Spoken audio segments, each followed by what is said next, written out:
بسم اللہ الرحمن الرحیم۔ السلام علیکم ورحمۃ اللہ وبرکاتہ۔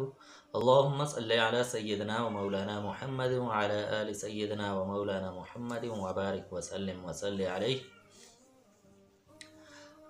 آج ہم ایک مرتبہ پھر اپنے تمام ناظرین کو تناول اسلامک اسٹوڈیو سے خوش آمدید کہتے ہیں، اور آج کی مجلس میں ہم بات کریں گے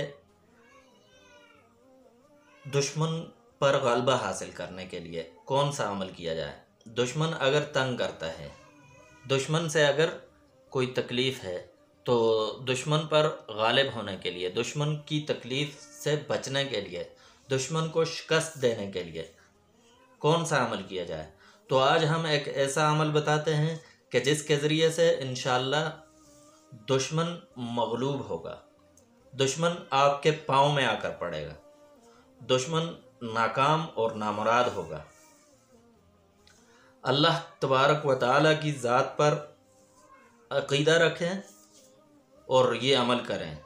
یہ عمل انشاءاللہ آپ کو دشمن پر غالب کرے گا۔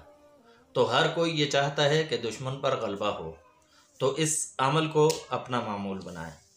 نماز عصر کے بعد عمل یہ ہے کہ نماز عصر کے بعد یا خافضو یہ سکرین پر دیکھ سکتے ہیں، اللہ تبارک و تعالیٰ کا صفاتی نام ہے یا خافضو، یہ پڑھیں 500 مرتبہ، اور پھر دیکھیں دشمن کیسے ناکام اور نامراد ہوتا ہے۔